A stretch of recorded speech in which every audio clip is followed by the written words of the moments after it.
Artificial intelligence will completely transform our world. But what is AI? Why will it affect you? And how can you and your business survive and thrive through the AI revolution? Welcome to AI and You.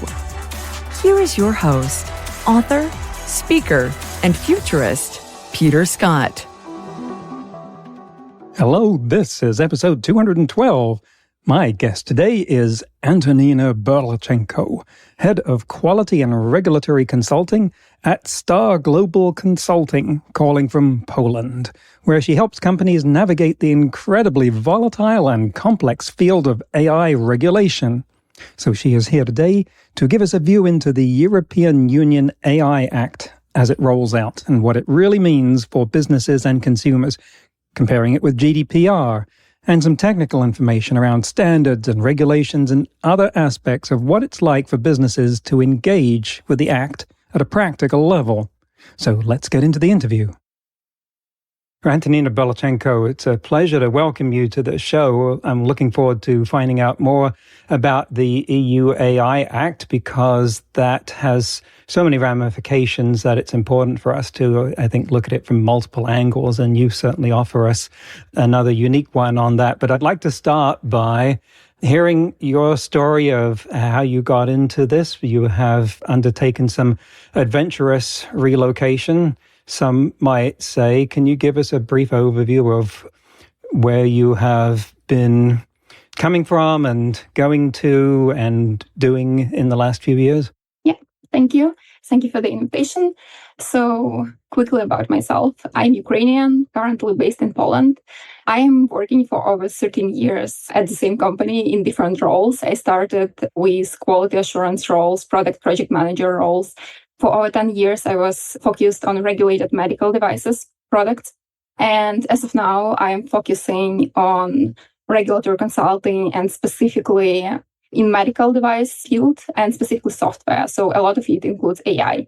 So when it comes to my background, I have engineering background. I have quite strong technical background from software perspective. At some point of my career, I was heavily interested in cybersecurity, so practice different penetration techniques, etc. When I started focusing on the regulatory field, I've seen that a lot of companies, specifically in medtech, health tech, they are struggling with making their products compliant. And a lot of those products, when we speak of software, are incorporating AI, machine learning models.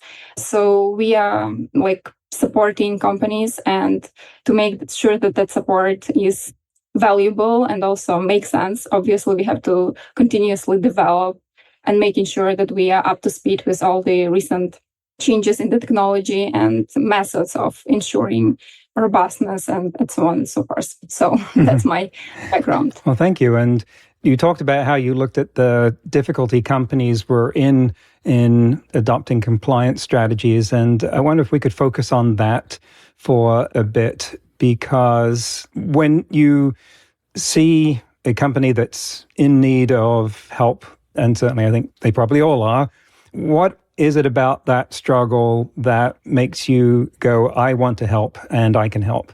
So specifically in health tech, I see a lot of struggle for companies to interpret some of the harmonized standards, like, for example, ISA 62304, specifically to machine learning as such. Because as of now, a lot of those standards, like ISA 62304, which describes software development lifecycle for medical device software, it is created for classical software. It's not created for machine learning. And machine learning obviously has its own life cycle, heavy dependency on data, and it's different. It's just different from the usual software.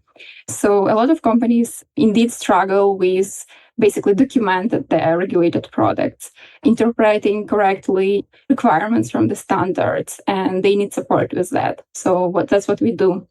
But besides that, in terms of regulation of AI, it is all the time changing. Regulators across the globe are continuously posting new guidelines, new regulations, and it takes time to monitor all of that, read it, and kind of build some mental model in your head and compile that information into something meaningful. So that's what we do with me and my team, and that's how we support our clients.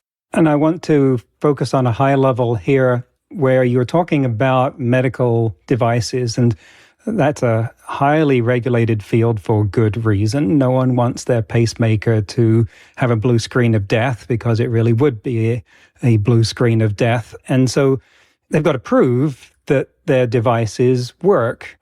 And yet AI, even machine learning, is non-deterministic. I mean, gradient descent might come up with a different answer the next time if you start with a different random seed.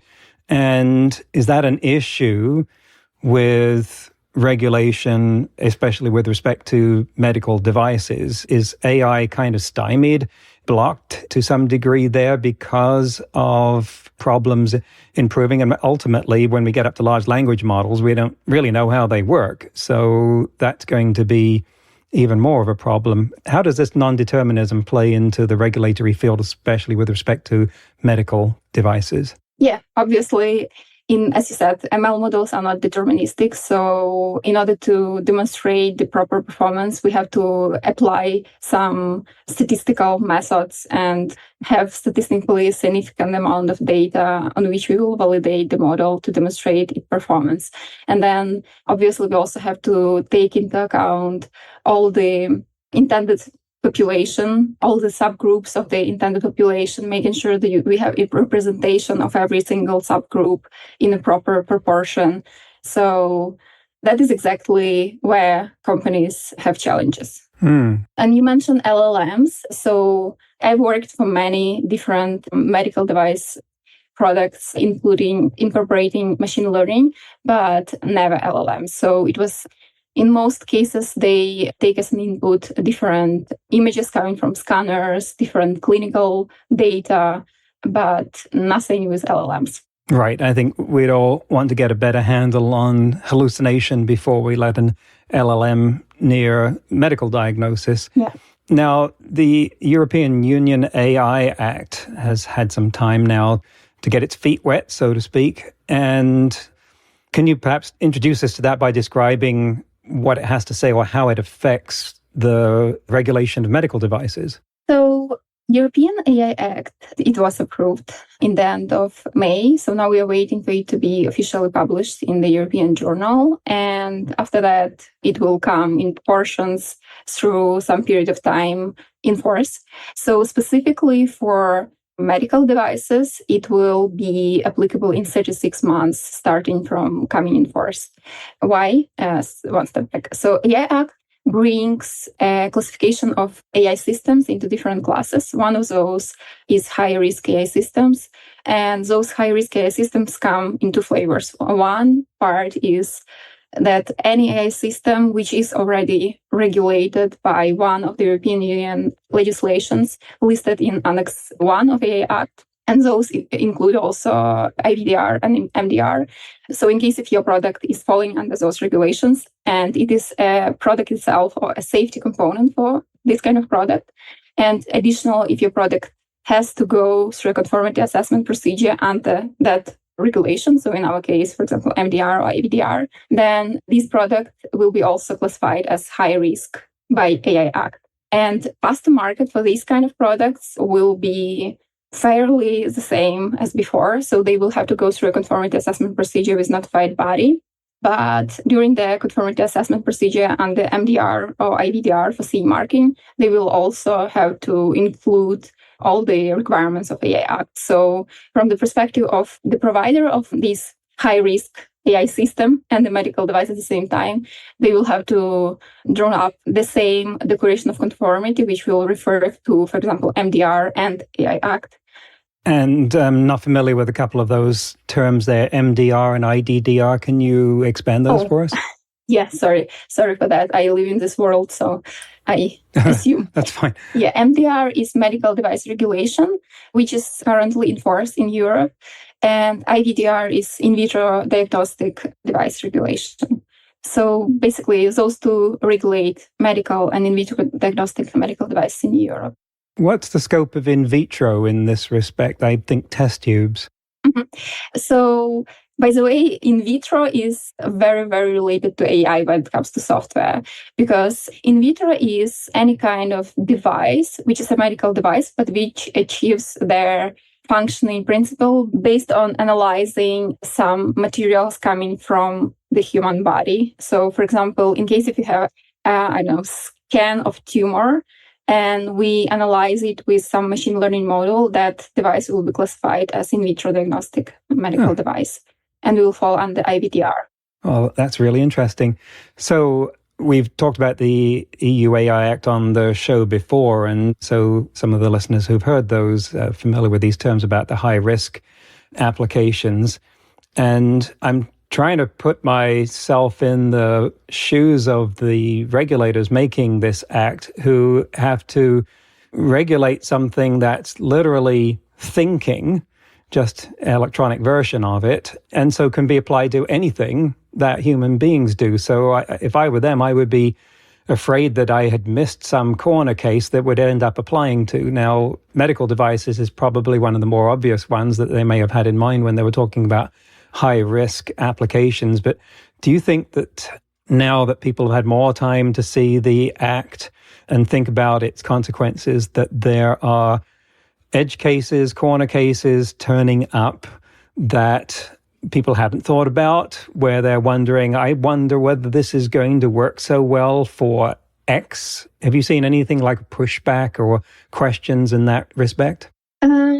I definitely think that there will be corner cases, and there will be cases which were missed. And they even mentioned it within AI Act. They say that, so for example, when it comes to high-risk AI systems, as I said previously, they come in two flavors. So one was that part related to devices already regulated by some of the regulations or directives. Another part was Annex 3 of AI Act, which lists specific use cases which are considered to be high risk. And those are different, like biometric identification, like managing of critical infrastructure, deployment of AI for employment in the work environment, for educational purposes, etc., etc. So they try to capture that, and they spend a lot of time trying to capture all the corners. But I'm pretty sure that something will be missed, and we will also have some lessons learned in the next couple of years. We will see that some specific systems might be more risky based on the post-market surveillance. So I think that it will definitely evolve as we go. So it's an interesting, experiment to look at. Well, right. And kudos to them for getting out in front and being the lightning rod for this. Now, where do you think observe the most friction occurring for businesses trying to be compliant, as they're going to have to be? What is the hardest thing for them to do to get straight with the act? I think there is a whole variety of different challenges. For startups, I think the most challenge for them is pragmatically just money to invest into that and implement something. For bigger companies who have access to like physical resources and money, they sometimes struggle with implementing proper quality management system. Specifically for AI and software, the challenge is that many regulatory experts working in the domain, they know their regulations, they know like a regulatory world, but they don't know software. So a lot of those consultants have no idea how software works and all the specifics. So that is a big challenge, to be honest, on the market now. And specifically, when we speak of software as a medical device, and especially machine learning, incorporating ML solutions, it definitely needs not only regulatory perspective, but also a very solid understanding of the software as such from all angles. So that is another thing which is challenging. But then even when they overcome that challenge and they implement QMS, which is specifically created for software. QMS being? Quality management system. Thanks. Sorry again. So, by the way, quality management system in itself for software is a challenge because there is a standard ISO 13485, which is a kind of state of the art for quality management system for medical devices. The only problem is that it was created for hardware. So all the terminology in the standard operates hardware terms like production. So what is like production in the software? Even notified bodies, when they come and audit you, quite often auditors from notified bodies are not aligned on what is service provisioning in terms of software. Because for hardware, it is like when you go and service particular hardware device for many clients. For software, sometimes some of them consider supporting of the cloud infrastructure as service provisioning, and other ones come and say, no, it's not service provisioning, it's just regular production procedure. So companies had a lot of confusion around that. And then when they struggle through that, they implement those QMSs. The main challenge is to actually rebuild the cultures in the company and thinking and mindset, implement these worst case scenario thinking, because with medical devices, you cannot be optimistic. You have always be like pessimistic, assume the worst thing which could possibly happen will happen. And it takes a lot of actual energy, time, explaining, educating to build this environment. Is there a lot of trying to provide essential infrastructure and tools that the Act requires here? Because, well, the medical device field has been around a while. I hesitate to call it mature because I'd like to see it get a lot more mature, but it's certainly more mature than a great many things that AI is being used for right now, like self-driving vehicles. And if the Act calls for a degree of maturity in things like quality management systems, then in fields like self-driving vehicles and other things, one can imagine that those don't exist yet. And in order to be compliant, maybe entire new industry of systems needs to be created. And that's just my guess, but can you tell me how close that might be to the truth? So specifically with AI, there is a really interesting and long-awaited standard, which was released in the end of 2023, ISO 42001. So that is a standard describing AI management system. And in my opinion, this is really nice first step for organizations to build some kind of AI compliance framework. And ISO 42001 it might be really helpful for organizations because it is more detailed than AI Act, but it also is very well aligned in terms of the requirements. So it requires you to establish AI policy, to establish AI use procedures, to conduct AI impact assessment for your products and for which you use or which you develop. So right. I definitely think that organizations have to look at that as their first step towards compliance with AI Act. And it is industry agnostic. And that's good that that standard exists, but it's still relatively new. And if I'm a company and don't want to spend the rest of my life reading ISO 42001, I am going to look for a consultancy that has done that can give me just the bits that I need and some systems to go along with it. What's the state of maturity of that market? Yeah, as you said, the standard is very new. It is just a couple of months released, but I see that offerings started appearing out there, including my team. For example, we have already like full, we call it AIMS, AI management system, kind of set of templates, procedures, policies, and everything which can serve us as a base for establishing AI management system in the organization. So yeah, I see that consultants are ready. Is the AI Act, in your opinion, a good law? Do you think the EU will be better off for it? I think it is. Regulation is never easy. Like with MDR and ADR, which we discussed previously, those are relatively new regulations because they replace previous two old ones, MDD, Medical Device Directive. And so Europe struggled a lot with transition. Actually, we are still struggling with transition from the old directives. But the right thing to do is not the easiest one. So sometimes we just have to go through this pain in order to gain something. And I know that potentially AI Act might miss some corners or some use cases or there might be some specific issues, but still I think that it is quite impressive what they were able to do because they came up with a framework to regulate AI, but still somehow figured it in a way not to basically stop the innovation. Because even with the conformity assessment, there are two routes. There is one route where companies will kind of run a self-assessment to check if they are compliant with AI requirements towards quality management systems and if they prepared all the technical documentation, and then they basically can proclaim themselves as compliant. For other systems like medical devices, they will have to go through the conformity assessment, but it will still be integrated in the existing conformity assessment process, so it will not be shocking for them. So honestly, I think that AI Act is softer than I expected it to be 1 year ago. So I think they actually make it as soft as possible for the industry. And how do you think it's going to adapt or be applied to AI that's evolving at an incredible pace? For instance, when they were drafting this act, the idea that AI could produce realistic video was a remote one. And we would all, I think, put that 5 to 10 years away, and now it exists. Yeah. And is that kind of application with its implications for privacy and disinformation a topic in the Act?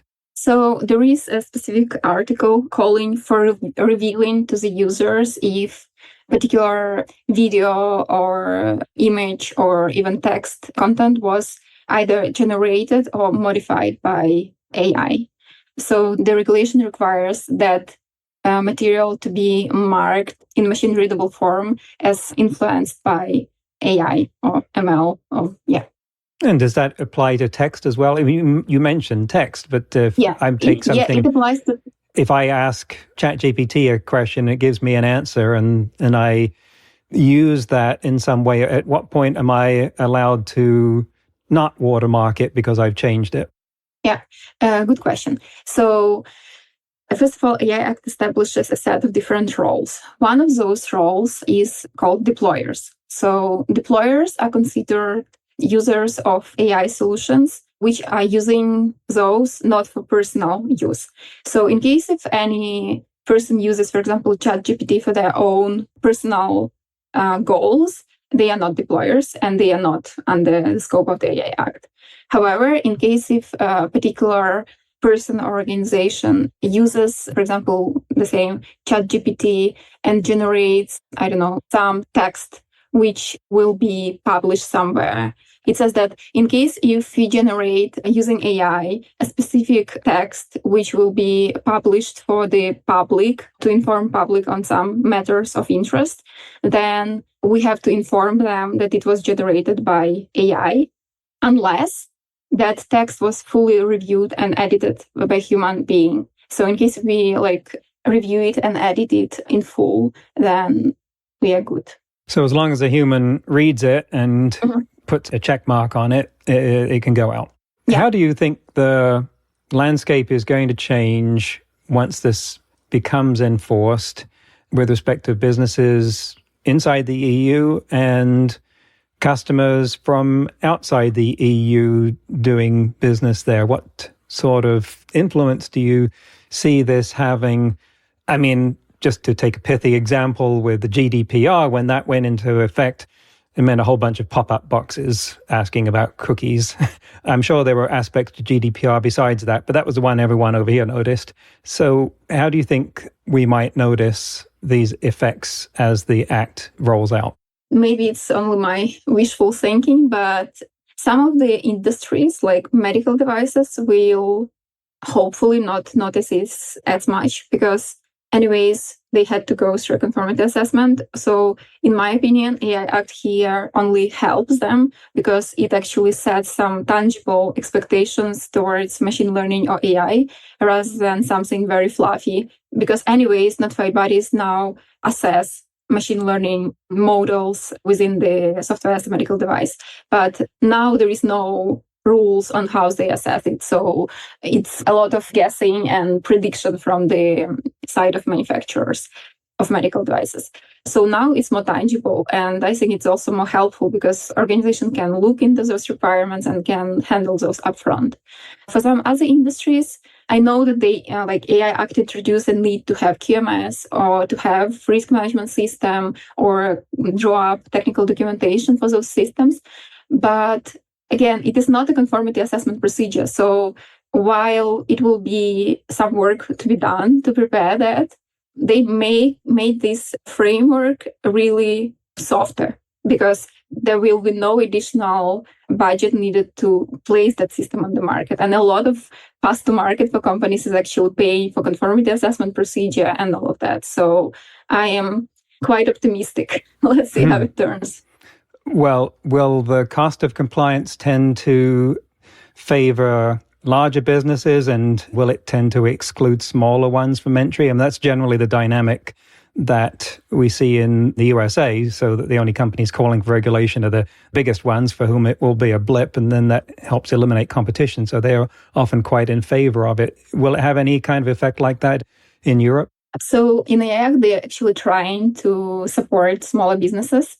So specifically with those AI regulatory sandboxes, they will prioritize startups, for example, so that startups will be able to innovate within the control regulated environment.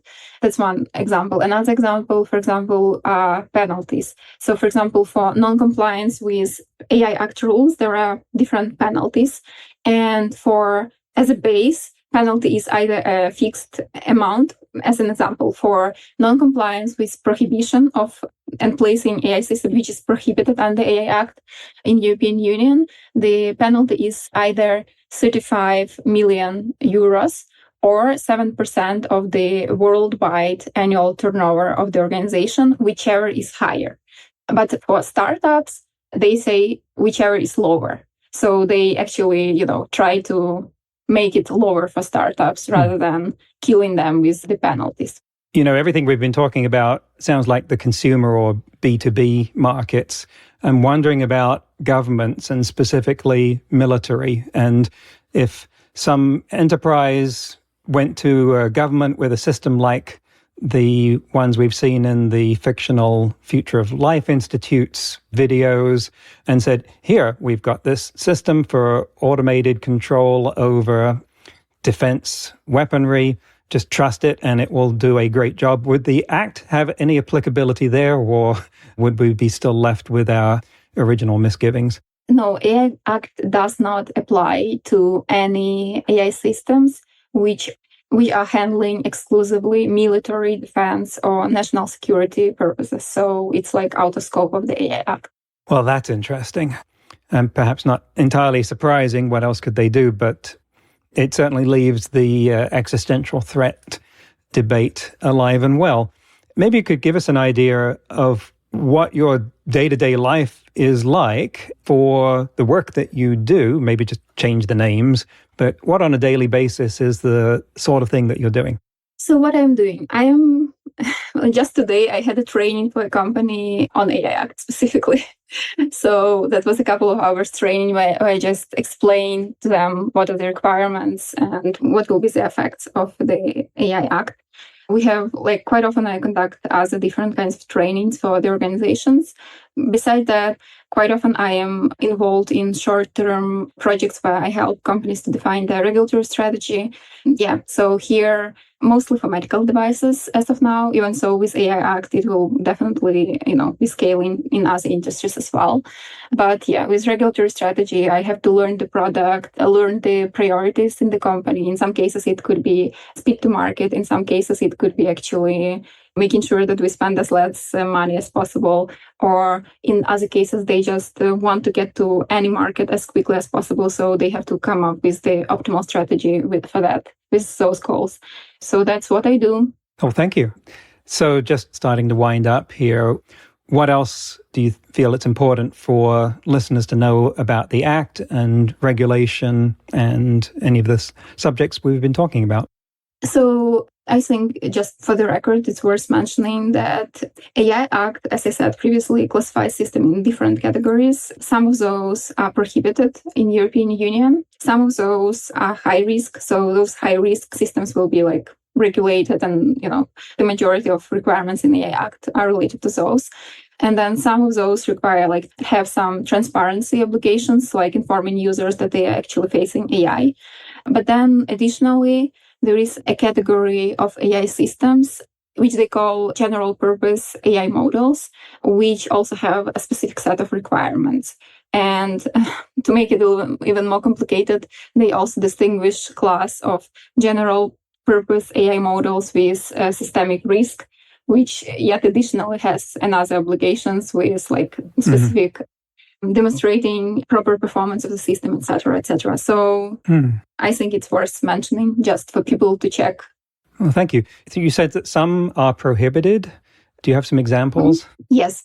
So there are a set of practices which are prohibited in European Union. So those are, for example, different systems for social scoring, different system for manipulating human behavior based on the behavioral patterns, exploiting particular vulnerabilities of a particular group of people, for example, by age or by some physical or mental disability. Okay, so it is not just arguable, it's almost indisputable that social media platforms are already doing that, have been doing that for a good 10 years and haven't stopped doing that, like with the Facebook and YouTube and TikTok recommender algorithms. There's a lot, which I won't go into, but we've covered it other times in this podcast. Do they fall into this? Because from what you described, it wouldn't be hard to say that they do.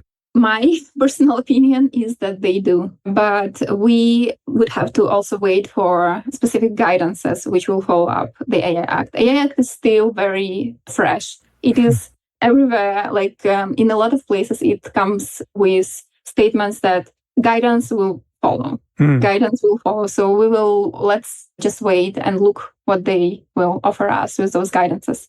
Exciting times. Well, I think you've given us a glimpse into the future there. Thank you for giving us such a well-rounded view into the myriad implications and aspects of the Act here and the other work that you're doing.